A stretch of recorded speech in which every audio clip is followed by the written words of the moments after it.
салом бинандагони гиромӣ, бахши навбатии хабаррезаро бо як хабари ҷолибу диданӣ манзуратон менамоем, ки дар бораи ҳунармандони машҳури Голливуд ва Федератсияи Россия бахшида шудааст.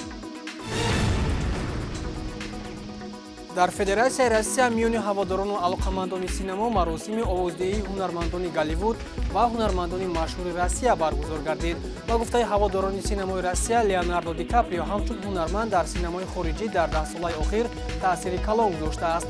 маросими овоздиҳӣ тавассути маълумоти сайти Суперҷо баргузор карда шуд ва ҳунарманде ки аз ҳама зиёд мухлисону ҳаводоронашро дар ҳайрат гузошта дар дили ҳаводоронаш шӯҳрати беандоза касб кардааст, Леонардо Ди Каприо ба шумор меравад.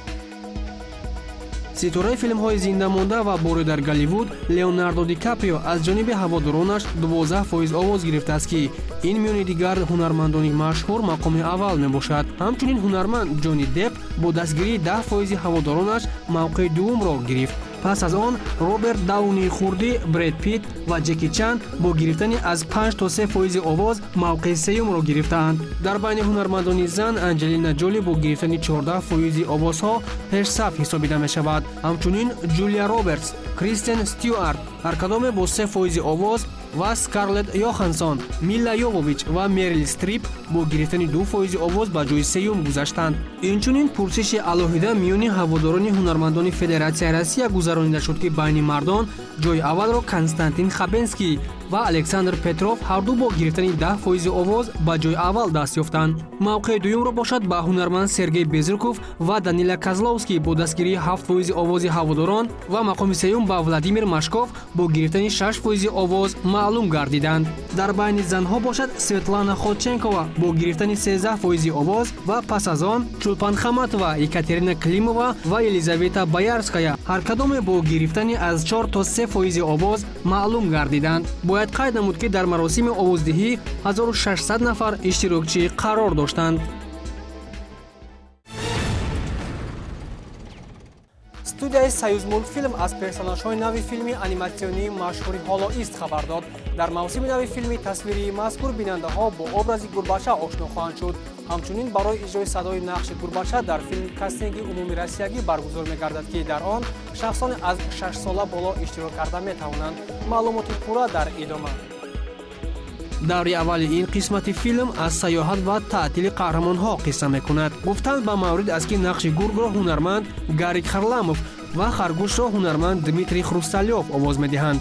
силсилаи нави филми мазкур бо услуби нави филмофарӣ таҳия гардида, дар он саҳнаҳои ҷолибу дидании мазҳакавӣ ҷой дода мешаванд. тамошобинон дар ин филм метавонанд мавзӯъҳои навро бо тарзи муосир ва бо пайдоиши персонажҳои нави дуюм дараҷа тамошо намоянд. ин филми тасвирӣ, ки дар тамоми олам машҳур гардидааст, барои тамошобинони аз 6 то 8 сола пешбинӣ шудааст. бояд гуфт, ки ҳар як силсилаи он 7 дақиқаро дар бар мегирад ва дар маҷмӯъ дар назар аст, ки ин қисмат 52 силсиларо дар бар гирад.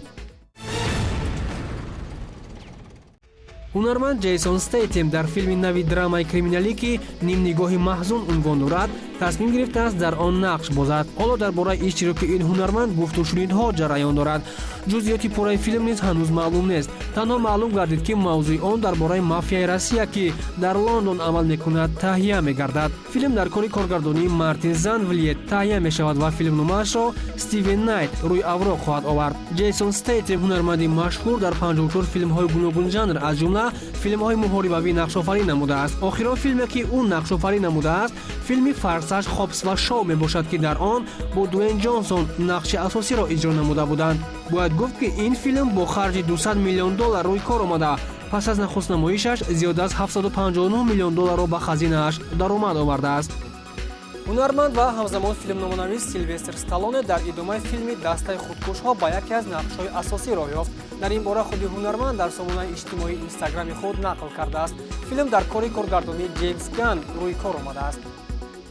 тавре ҳунарманд иброз дошт, ҳамкорӣ бо ин гуна коргардони варзида дар ин лоиҳа имсолро барои ман соли фаромӯшнашаванда кардааст. Ман хеле хушбахтам, ки дар атрофам чунин шахсиятҳои боистеъдод қарор доранд. Иштироки Силвестр Сталлоне дар лоиҳа аз ҷониби коргардони филм Джеймс Ганн низ тасдиқ гардида буд. Ман ҳамеша бо дӯсти худ Силвестр Сталлоне кор карданро дӯст медоштам ва ҳамкории мо дар филми мазкур боз ҳам қавӣ гардид. Филми Дастаи худкушҳо идомаи филми соли 2016 рӯйнавор омада мебошад, ки дар бораи як гурӯҳи нозирон қисса мекунад. Он гурӯҳро агенти иктишофӣ Аманда Уоллер ҷамъ оварда аз номи ҳукумат амал менамояд. Ин филм зиёда аз $746 миллион ба хазинааш ворид намуда, соли 2017 дар номинатсияи ҷоизаи Оскар ширкат намуда ба гирифтани он даст ёфтааст. Бояд гуфт, ки дар ин филм ҳунарманди машҳур Тайка Вайтити низ нақшофарин намудааст.